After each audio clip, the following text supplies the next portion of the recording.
College entrance exam के score announce होने वाले दिन लू रुआन का नाम सोशल मीडिया पर छा गया क्योंकि उसने नेशनल एग्जाम में पूरे 750 स्कोर किए थे। उसने 750 पॉइंट्स हासिल किए थे। मेजर मीडिया आउटलेट्स इस टॉप स्कोर के बारे में रिपोर्ट करने के लिए दौड़ पड़े। वीबो पर हॉट सर्च भी फुल हो गई और उसने खुद अपने मोमेंट्स पर अपनी रिपोर्ट कार्ड के साथ मेरे साथ किस करते हुए एक पिक्चर पोस्ट की। मेरे बॉयफ्रेंड को बेस्ट फैंग युआन के लायक होना ही होगा। क्लास ग्रुप चैट में मैसेज नॉन स्टॉप आ रहे थे। गॉडेस लू ने सच में परफेक्ट स्कोर हासिल किया है। मुझे बचाओ। Top student plus campus beauty plus प्यार में पागल। ये किस तरह का परफेक्ट कैरेक्टर सेटअप है। फैंग युआन ने पिछले जन्म में पक्का गैलेक्सी बचाई होगी। तुम्हारी गर्लफ्रेंड वाकई स्टनिंग है। इस गोल्डन कपल को हमारी तरफ से ब्लेसिंग्स। तभी अचानक एक अकेला मैसेज आया। मैं सच में फैंग युआन की तारीफ करता हूं। वो इतनी अच्छी गर्लफ्रेंड के कभी लायक नहीं होगा। ये मैसेज उस गरीब ट्रांसफर स्टूडेंट सियांग का था जिसने कुछ सेकंड्स के लिए पूरे ग्रुप को खामोश कर दिया। मैं रिप्लाई करने ही वाला था कि तभी मैंने देखा कि लू आर यू यान ने सियांग को 990,000 युआन का प्राइवेट ट्रांसफर भेजा। साथ में मैसेज था, तुम्हारे पास भी एक होगा। मुझे लगा था कि लू आर यू यान बस बहुत दयालु है, ठीक वैसे ही जैसे वो बारिश में फंसे किसी व्यक्ति को अपना छाता उधार दे देती थी। सियांग चुपके से उसकी डेस्क की दराज में चीजें रख देता था और उसने सिर्फ उसकी तारीफ के एक सेंटेंस की वजह से 990,000 ट्रांसफर कर दिए। जब तक चिंगबे यूनिवर्सिटी के एडमिशन ऑफिसर का फोन नहीं आया, जिन्होंने कहा जब तक वो एनरोल करती है उसके लवर के लिए एक स्पॉट दिया जा सकता है। उसने नाम में शायांग भरा। फिर उसने मुझे बहलाया और समझाया, फांग युआन शायांग की फैमिली गरीब है। अगर उसे किसी प्रेस्टीजियस स्कूल में एडमिशन नहीं मिला तो उसे खेती करने के लिए वापस अपने होम टाउन जाना पड़ेगा। उसे इस स्पॉट की तुमसे ज्यादा जरूरत है। तुम्हारे ग्रेड्स भी बुरे नहीं हैं। तुम चिंगबे के पास की दूसरी यूनिवर्सिटीज में अप्लाई कर सकते हो। हम तब भी साथ रह सकते हैं। उसने यह सब प्लान कर रखा था, लेकिन उसे अंदाजा नहीं था कि एप्लीकेशन पोर्टल बंद होने से ठीक पहले सियांग ने चुपके से मेरा अकाउंट लॉगिन किया और मेरी एप्लीकेशन को 1000 मील दूर एक वोकेशनल कॉलेज में बदल दिया। मेरा चिंगबे का सपना चकनाचूर हो गया और वो वोकेशनल स्कूल तो वैसा बिल्कुल नहीं था जैसा मैं चाहता था। चूंकि उसका प्यार अब प्योर नहीं रह गया था, इसलिए मैंने इसे छोड़ देना ही बेहतर समझा। फैंग युआन, अब्रॉड का स्कूल। मॉम और डैड ने तुम्हारे लिए पहले ही अप्लाई कर दिया है। सेमेस्टर शुरू होते ही तुम जा सकते हो। फोन पर मेरे फादर की आवाज आई। लेकिन क्या तुमने सच में अब्रॉड जाकर पढ़ाई करने के बारे में सोच लिया है? लू आर यू यान बचपन से ही तुमसे चिपकी हुई है। अब तुम में से एक चिंगबे में है और एक अब्रॉड। लॉन्ग डिस्टेंस रिलेशनशिप आसान नहीं होगा। मैंने फोन को कसकर पकड़ा। लू आर यू यान की पहली बर्थडे पार्टी का सीन अचानक मेरी आंखों के सामने चमक उठा। उस साल वो सिर्फ 1 साल की हुई थी। उसके सामने चुनने के लिए रखी गई सभी चीजों के बीच वो लड़खड़ाते हुए मेरे पास आई और एक ही बार में मेरा पैर कसकर पकड़ लिया और छोड़ा ही नहीं। दोनों परिवारों के बड़े ठहाके मारकर हंसने लगे, ये कहते हुए कि इस छोटी बच्ची ने बचपन से ही अपना हस्बैंड चुन लिया है। उसके बाद वो सच में हमेशा मेरे साथ चिपकी रहती थी। किंडरगार्टन में वो मेरे साथ बैठने की जिद करती थी। एलिमेंट्री स्कूल में वो हर दिन स्कूल के बाद मेरा इंतजार करती थी। मिडिल स्कूल में क्योंकि वो मेरी ही क्लास में रहना चाहती थी, इसलिए उसने ग्रेड में फर्स्ट प्लेस हासिल किया। और हाई स्कूल में वो अपने टेरिटरी को क्लेम करने के बारे में और भी ज्यादा ओपन थी। हमारे पेरेंट्स ने देखा कि हमारा रिलेशनशिप कितना अच्छा है, इसलिए उन्होंने आगे बढ़कर हमारी सगाई अरेंज कर दी। शादी की बात तब से तय थी जब हम बच्चे थे। हर कोई जानता था कि हम एक कपल हैं जब तक शायांग सामने नहीं आया। ये गरीब ट्रांसफर स्टूडेंट, वो हर दिन स्टीम बन्स खाता था और स्कूल यूनिफॉर्म पहनता था जो धोते धोते फीकी पड़ गई थी। कुछ क्लासमेट्स उसका मजाक उड़ाते थे। लू आर यू यान हमेशा सबसे पहले बीच बचाव करने और मदद करने के लिए आगे आती थी। मैंने कभी कुछ नहीं कहा, यहां तक कि मैंने उसका बचाव भी किया। लेकिन धीरे धीरे शायांग लू आर यू यान से चिपकने लगा। स्कूल के बाद वो उसके पीछे पीछे चलता था। वो लू आर यू यान के लिए ब्रेकफास्ट लाता था। वो उसके टेनिस मैचेस देखता और उसे पानी पकड़ाता था। जब तक वो एक्सीडेंट नहीं हुआ, उसने लू आर यू यान के लिए चोट खाई। जब क्लासरूम का सीलिंग फैन गिरा तो उसकी 2 पसलियां टूट गईं और वो पूरे 1 महीने तक हॉस्पिटलाइज रहा। तब से लू आर यू यान का उसके प्रति एटीट्यूड पूरी तरह बदल गया। वो उसकी ज्यादा से ज्यादा केयर करने लगी। अब उसे देखने का उसका तरीका और भी कोमल हो गया था। उसने चिंगबे यूनिवर्सिटी में लवर का स्पॉट भी उसे दे दिया। मुझे यकीन नहीं था कि ये ग्रैटिट्यूड था या प्यार, लेकिन उसका ये कंप्लीट डिवोशन देख चुका था। ये बटा हुआ प्यार अब मुझे और नहीं चाहिए। बात लॉन्ग डिस्टेंस की नहीं है, मैंने फोन पर धीरे से कहा। डैड, अब हमारे रास्ते अलग हो चुके हैं। ये एंगेजमेंट, चलिए इसे खत्म कर देते हैं। क्या तुम सीरियस हो? मेरे फादर ने हैरानी से पूछा। मैंने इस बारे में अच्छे से सोच लिया है। लाइन के दूसरी ओर एक पल के लिए खामोशी छा गई। फिर उन्होंने आह भरी। ठीक है, तुम अभी जवान हो, फ्यूचर में तुम्हें और भी बहुत से लोग मिलेंगे, तो तुम्हारे अब्रॉड जाने के बाद हम एंगेजमेंट तोड़ने के लिए ल्यू फैमिली के घर जाएंगे। क्या तोड़ना है? अचानक पीछे से एक साफ फीमेल आवाज आई। मैंने मुड़कर देखा तो वहां लू आर यू यान थी। वो किसी वक्त विला का दरवाजा खोलकर एंट्रीवे में खड़ी हो गई थी। उसने एक छोटी ब्लैक ड्रेस पहनी थी, लंबी कदकाठी और लंबी टांगे। वो एक नेचुरल क्लॉथ हैंगर की तरह थी। उसके पीछे से सूरज की रोशनी आ रही थी, जो उसके जेंटल फीचर्स को और उभार रही थी। एक यंग वुमन का ये जेंटल और एलिगेंट बर्ताव कभी मेरे दिल को बहुत ज्यादा धड़काता था, लेकिन अब इस चेहरे को देखकर मेरा दिल ठहरे हुए पानी की तरह शांत था। कुछ नहीं, मैंने फोन काट दिया। मेरी टोन इंडिफरेंट थी। लू आर यू यान ने ज्यादा दबाव नहीं डाला। वो एक ब्राइट स्माइल के साथ पास आई और मुझे एक कीमती सूट बैग थमा दिया। फैंग युआन, जल्दी से चेंज कर लो, हमें बाद में टीचर एप्रिसिएशन पार्टी में जाना है। वो करीब आई और अपनी आवाज थोड़ी धीमी की। मैंने तुम्हारे लिए सबसे बेस्ट मैचिंग सूट चुना है। मैंने बैग ले लिया। एप्रिसिएशन पार्टी का प्लान काफी समय पहले बना था। वैसे भी अब्रॉड जाने के बाद अपने टीचर्स और फ्रेंड से मिलने के मौके बहुत कम होंगे। इसे एक आखिरी फेयरवेल समझो। मैं सूट चेंज करने के लिए ऊपर गया। जब मैं नीचे आया तो मैंने देखा कि शायंग पहले से ही लू आर यू यान की कार में बैठा था। फांग युआन शायंग ने मुझे अजीब तरीके से ग्रीट किया। उसकी उंगलियां घबराहट में अपनी शर्ट के किनारे से खेल रही थीं। सबसे ज्यादा चुभने वाली बात यह थी कि उसने जो सूट पहना था वो मेरे वाले ही कलेक्शन का था, बस उसका कलर अलग था। लू आर यू यान पास आई और एक्सप्लेन करने लगी, जब मैं तुम्हारे लिए सूट खरीद रही थी तो मैंने सोचा कि शायंग के पास शायद पहनने के लिए कोई सूट नहीं होगा, इसलिए मैंने उसके लिए भी एक खरीद लिया। वो रुकी और मेरा सिर थपथपाने के लिए हाथ बढ़ाया। उसकी टोन थोड़ी बहलाने वाली थी। फांग युआन, ज्यादा मत सोचो। मैंने उसके टच से बचने के लिए अपना सिर झुका लिया और खुद पर तंज कसते हुए हंसा। एक वक्त था जब लू आर यू यान इतनी ब्यूटीफुल थी कि लड़के हमेशा उसके करीब आने के तरह तरह के तरीके ढूंढते थे, लेकिन उसके दिल में सिर्फ मेरे लिए जगह थी। उसने कभी किसी और पर दूसरी नजर नहीं डाली। दूसरों की फिक्र करना तो दूर की बात थी, जैसे कि दूसरे लड़के के पास पहनने के लिए कपड़े हैं या नहीं। जब हम होटल पहुंचे तो शायंग हमेशा की तरह डरपोक और इनसिक्योर दिख रहा था।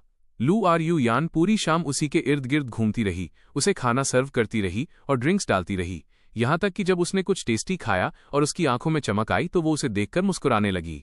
वो स्माइल मेरे दिल में एक चुभता हुआ दर्द थी। फैंग युआन, चलो एक टोस्ट करते हैं। कुछ क्लासमेट्स मुझे ड्रिंक ऑफर करने के लिए पास आए। मैं एक अच्छा ड्रिंकर नहीं हूं, लेकिन मैं रंग में भंग नहीं डालना चाहता था। जैसे ही मैंने गिलास उठाया, एक पतले हाथ ने मेरे हाथ से गिलास छीन लिया। वो नहीं पी सकता, मैं उसकी जगह पीऊंगी। लू आर यू यान ने इसे एक बार में गटक लिया, जिससे चारों तरफ चीयर्स होने लगे। कैंपस ब्यूटी लू, आज बहुत से लोग प्रिंस फैंग को ड्रिंक ऑफर कर रहे हैं। क्या आप उसके लिए हर गिलास पीने का प्लान कर रही हैं? क्लास प्रेसिडेंट ने चिढ़ाया। तब तो आप पूरी तरह टल्ली हो जाएंगी। लू आर यू यान की आंखों में एक मुस्कुराहट आई और उसने मुझे प्रोटेक्टिव तरीके से अपने पीछे छिपा लिया। अगर मैं नशे में हो भी जाऊं तो क्या? जब तक मेरा बॉयफ्रेंड अल्कोहल की एक बूंद को भी हाथ नहीं लगाता तब तक सब ठीक है। हर कोई फिर से चिढ़ाने लगा। पूरा हॉल जवानी की उसी खास एनर्जी से भरा हुआ था। टीचर्स के जाने के बाद स्टूडेंट्स और भी ज्यादा मस्ती करने लगे। किसी ने ट्रूथ और डेयर खेलने का सुझाव दिया। लू आर यू यान पहले कुछ राउंड हार गई। पहला डेयर उसके फोन पर उसका पिंड मैसेज दिखाना था। रेड हार्ट इमोजी के साथ फांग युआन, ये 2 शब्द सामने आए। दूसरा डेयर उसका फोटो एल्बम दिखाना था। पूरी स्क्रीन मेरी तस्वीरों से भरी हुई थी। डेस्क पर सोते हुए मेरा साइड फेस, फील्ड पर दौड़ते हुए मेरे उड़ते बाल और मिल्क टी का कप पकड़े हुए मेरी सैटिस्फाइड स्माइल। तीसरा डेयर उसके नोट्स दिखाना था, जो मेरी पसंद नापसंद की लिस्ट से भरे हुए थे। धनिया से नफरत है, बिना शुगर वाली कॉफी पसंद है, ब्रेकफास्ट स्किप करने पर पेट में दर्द होता है, आम से एलर्जी है। उसमें यहां तक लिखा था, जब मैं गुस्से में हूं तो उसे पहले अपना एटीट्यूड चेक करना होगा। इस तरह का लव मैनुअल बहुत ज्यादा स्वीट था। लड़के जलन के मारे पैर पटक रहे थे। लेकिन तुम दोनों एक ही यूनिवर्सिटी में नहीं जा रहे हो, और फैंग युआन इतना हैंडसम है, क्या होगा अगर कोई उसे चुरा ले गया तो? लू आर यू यान ने कॉन्फिडेंस के साथ स्माइल की। मेरे आदमी को चुराने की हिम्मत कौन करेगा? वैसे भी मैंने फैंग युआन की एप्लीकेशन अपनी नाक के नीचे चिंगबे के पास वाले स्कूल में डलवा दी है ना फैंग युआन? मेरे होठों पर एक कड़वी मुस्कुराहट आ गई। असल में बात यही थी, लेकिन अब मेरी एप्लीकेशन शायंग द्वारा 1000 मील दूर एक वोकेशनल कॉलेज में बदली जा चुकी थी। मैंने कोने में बैठे शायंग की ओर देखा। उसका चेहरा तुरंत पीला पड़ गया और उसकी उंगलियां घबराहट में भिज गईं। मुझे ये देखकर हंसी आई। अगर तुम एक्सपोज होने से इतना डरते हो तो तुमने ये किया ही क्यों? मैं बस अपना मुंह खोलने ही वाला था कि अगले राउंड में घबराया हुआ शायंग हार गया। डेयर अपनी लेफ्ट साइड वाली लड़की को किस करना था। बदकिस्मती से उसके लेफ्ट में क्लास की सबसे ज्यादा गुस्सैल लड़की बैठी थी। शायांग का चेहरा जम गया। उसने दबे स्वर में पूछा कि क्या उसे दूसरा डेयर मिल सकता है, लेकिन सबने उसे मना कर दिया। बिल्कुल नहीं, तुम्हें उसे किस करना ही होगा। शायांग ने अपनी आंखें बंद की और कांपते हुए आगे बढ़ा। जैसे ही वो टच करने वाला था, लू आर्यू यान अचानक खड़ी हुई, दूसरी लड़की को दूर खींचा और खुद शायांग को किस कर लिया। उसने धीरे से उसे याद दिलाया, सांस लो। पूरा हॉल बिल्कुल खामोश हो गया। मुझे लगा जैसे मेरा दिल निचोड़ा जा रहा हो। इतना दर्द हुआ कि मेरा सांस लेना मुश्किल हो गया। किस खत्म हुआ। शायांग का चेहरा लाल हो गया था और वो और भी ज्यादा हॉट हो गया था। तभी लू आर्यू यान ने एक्सप्लेन किया, मुझे बस अभी याद आया कि ये पहले मेरी सीट थी, इसलिए शायांग के लेफ्ट में जो इंसान होना चाहिए था वो मैं ही थी। डेयर खत्म हुआ। कमरे में एक अजीब सी खामोशी छा गई। हर कोई मेरी तरफ देख रहा था। उनकी आंखें दया और सहानुभूति से भरी थीं। मैं इस तरह सबका सेंटर ऑफ अटेंशन नहीं बनना चाहता था। ये सोचकर कि पार्टी वैसे भी खत्म होने ही वाली है, मैं जाने के लिए खड़ा हो गया। जैसे ही मैंने होटल से बाहर कदम रखा, रात की ठंडी हवा मेरे गालों से टकराई। मुझे एहसास हुआ कि मेरा चेहरा बर्फ जैसा ठंडा पड़ चुका था। Fang Yuan. लू आर्यू यान मेरे पीछे भागी और उसने मेरी कलाई पकड़ ली। आई एम सॉरी, क्या तुम नाराज हो? उसका वो डरा हुआ चेहरा देखकर मुझे हंसी आ रही थी। आखिर मैं किस बात पर नाराज हूं? उसने जल्दी से सफाई दी। उसकी आवाज में एक अजीब सी घबराहट थी। शायद उस इंसान को किस नहीं करना चाहता था। मैं बस उसे उस मुश्किल सिचुएशन से बाहर निकालने में मदद कर रही थी। वो सिर्फ एक किस था। इसका कोई मतलब नहीं है। प्लीज नाराज मत हो। ठीक है, मैं नाराज नहीं हूं। मैं मुस्कुराया और अपना हाथ पीछे खींच लिया। मैंने एक एक शब्द साफ साफ कहा, अब से तुम उसे जैसे चाहो वैसे किस कर सकती हो, जितनी देर चाहो उतनी देर। अब इसका मुझसे कोई लेना देना नहीं है। लू आर्यू यान दंग रह गई। उसके चेहरे का रंग उड़ गया। तुम्हारे इस बात से क्या मतलब है? मैंने शांति से लू आर्यू यान की तरफ देखा और मन ही मन सोचा, मेरा और क्या मतलब हो सकता है? सिंपल सी बात है, मैं अब उसे पसंद नहीं करता। वो जो कुछ भी करे उसका मुझसे अब कोई नाता नहीं है। मैं उससे ब्रेकअप करने ही वाला था कि तभी शायांग भी जल्दी में बाहर आ गया। उसकी आवाज कांप रही थी। Fang Yuan, I am sorry, ये सब मेरी गलती है। वो लड़का बार बार झुककर माफी मांग रहा था। रात की हवा में उसका दुबला पतला शरीर थोड़ा कांप रहा था। वो इतना बेचारा सा दिख रहा था जैसे कि मैं ही विलन हूं। लू आर्यू यान से नाराज मत हो। अगर तुम किसी को ब्लेम करना चाहते हो तो मुझे करो। लू आर्यू यान ने जल्दी से उसे संभाला। तुम ये क्या कर रहे हो? मैंने फैंग युआन को सब समझा दिया है। वो नाराज नहीं है। मैं उसकी बातों पर मुस्कुराया और सिर हिला दिया। मैं नाराज नहीं हूं। तभी शायांग ने राहत की सांस ली। उसने दबे स्वर में कहा, तो फिर मैं पहले घर निकलता हूं। लेकिन लू आर्यू यान ने उसकी कलाई पकड़ ली। रुको, बहुत देर हो चुकी है। ये तुम्हें घर छोड़ देगा। शायांग की आंखों में चमक आ गई, लेकिन उसने हिचकिचाने का नाटक किया और मेरी तरफ देखा। लेकिन फैंग युआन का क्या? हम एक ही रास्ते से नहीं जा रहे हैं। तुम्हें उसकी फिक्र करने की जरूरत नहीं है। लू आर्यू यान की आवाज बहुत कैजुअल थी। उसकी फैमिली का ड्राइवर उसे लेने बाद में आ जाएगा। इतना कहकर उसने सिया को कार के अंदर खींच लिया। जाने से पहले उसने खिड़की नीचे की और मुझसे कहा, फैंग युआन, सुरक्षित रहना। घर पहुंचकर मुझे कॉल करना। मैं वहीं खड़ा रहा और अंधेरे में कार की टेल लाइट्स को ओझल होते देखता रहा। वो भूल गई थी कि मेरे फैमिली ड्राइवर के घर में कोई इमरजेंसी थी और उसने कुछ दिनों की छुट्टी ली थी। मैंने कुछ दिन पहले ही उसे यह बताया था। पहले जब मेरे बारे में कोई बात होती थी तो उसे एक एक छोटी डिटेल याद रहती थी। धनिया का कौन सा हिस्सा मुझे खाना पसंद नहीं है, पेट दर्द के लिए कौन सी दवाई लेनी है, मुझे किस कलर की टाई पसंद है। अब वो ये भी भूल गई। तेज बारिश होने लगी। मैं काफी देर तक होटल के एंट्रेंस पे खड़ा रहा, लेकिन कोई कैब नहीं मिली। आखिर में मुझे बारिश में ही पैदल घर जाना पड़ा। बहुत अंधेरा था और सड़क बहुत फिसलन भरी थी। रास्ते में मुझे एक इलेक्ट्रिक स्कूटर ने टक्कर मार दी। मेरे घुटने जोर से जमीन पर जा लगे। खून बारिश के पानी में मिलकर बहने लगा। जिसने मुझे टक्कर मारी उसने मुड़कर देखा भी नहीं और भाग गया। मैं बस लंगड़ाते हुए आगे बढ़ता रहा। 3 घंटे बाद मैं आखिरकार घर पहुंचा। मैंने दर्द सहा और घाव को डिसइंफेक्ट किया। घाव पर खुद ही पट्टी बांधने के बाद मेरे फोन की स्क्रीन जल उठी। यह लू आर्यू यान का मैसेज था। क्या तुम घर पहुंच गए? मैं रिप्लाई नहीं करना चाहता था, इसलिए मैंने बस अपना फोन बंद कर दिया। शॉवर लेने के बाद मुझे नींद आ गई। अगले दिन डोरबेल नॉनस्टॉप बजने लगी। मैंने अपने थके हुए शरीर को घसीटते हुए दरवाजा खोला। लू आर्यू यान बाहर एक फिक्रमंद चेहरे के साथ खड़ी थी। तुम घर पर हो? तुमने कल मेरे मैसेज का रिप्लाई क्यों नहीं दिया? मैं मुड़ा और अंदर चला गया। चोट लग गई थी, जल्दी सो गया, देख नहीं पाया। तभी लू आरयू यान ने मेरे पैर के घाव को नोटिस किया। उसकी भौहें तुरंत तन गईं। यह क्या है? ड्राइवर छुट्टी पर है। घर आते वक्त मुझे एक इलेक्ट्रिक स्कूटर ने टक्कर मार दी थी। लू आरयू यान सन्न रह गई। उसे अभी याद आया कि मेरे परिवार का ड्राइवर छुट्टी पर था। उसके अंदर एक गिल्ट की लहर दौड़ गई। फैंग युआन, तुमने मुझे कॉल क्यों नहीं किया? मैंने उसकी ओर देखा।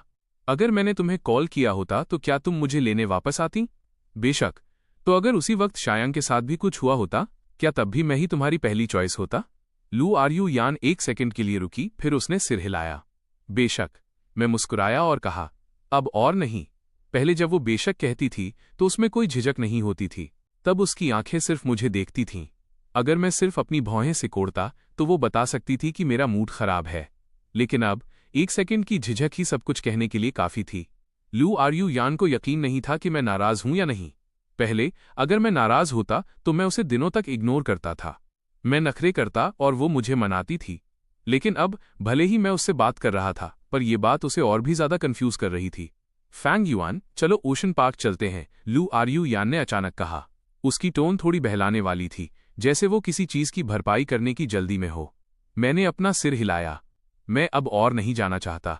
मैंने पहले ही टिकट्स खरीद ली हैं। बिना कुछ कहे उसने मेरा हाथ खींचा। उसकी उंगलियां धीरे से मेरी कलाई सहला रही थीं, बिल्कुल वैसे ही जैसे वो मुझे मनाया करती थी। चलो भी, क्या तुम सच में किलर वेल शो नहीं देखना चाहते? मैं उसके बहकावे में आकर और उसके खींचने की वजह से कार तक चला गया। लेकिन जैसे ही कार का दरवाजा खुला, मुझे एहसास हुआ कि शायांग भी पिछली सीट पर बैठा था। फांग युआन शायांग ने शर्माते हुए मुझे ग्रीट किया। उसकी उंगलियां घबराहट में अपनी शर्ट का कोना मरोड़ रही थीं, जैसे वो डर रहा हो कि मैं नाखुश होऊंगा। लू आरयू यान ने इंस्टिंक्टिव तरीके से सिया का बचाव किया और एक्सप्लेन किया, मैंने उसकी पोस्ट देखी थी कि वो भी आना चाहता है, इसलिए मैंने उसे भी इनवाइट कर लिया। मैंने शायांग के प्रति उसके इस प्रोटेक्टिव जेस्चर को देखा और मुझे ये सब अचानक बहुत बेतुका और मजाकिया लगा। आखिर में मैंने कुछ नहीं कहा और चुपचाप पैसेंजर सीट पर बैठ गया। पूरा दिन लू आरयू यान ने इस बहाने का इस्तेमाल किया कि शायांग ने ये राइड्स पहले कभी ट्राई नहीं की हैं और उसे हर तरह के एक्सपीरियंस कराए। उसने उसके साथ कैरोसेल की सवारी की, उसकी सीट बेल्ट बांधी और यहां तक कि जब वो नर्वस था तो उसका हाथ भी पकड़ा। आसपास के टूरिस्ट्स उन्हें तारीफ भरी नजरों से देख रहे थे। आजकल के यंग कपल्स कितने प्यारे होते हैं। मैं एक इनविजिबल इंसान की तरह था जो चुपचाप उनके पीछे चल रहा था। वो लड़की जिसने कभी मुझे अपना पूरा दिल और अटेंशन दिया था, मैं उसे अब कभी नहीं देख पाऊंगा। आखिर में हम किलर वेल शो देखने गए। एमसी ने रैंडमली ऑडियंस के कुछ मेंबर्स को इंटरेक्ट करने के लिए चुना। ओरिजिनली मुझे और लू आरयू यान को चुना गया था, लेकिन शायांग बड़ी बड़ी आंखों से लू आरयू यान को देख रहा था तो उसने अपना सिर झुकाया और मुझे मनाया।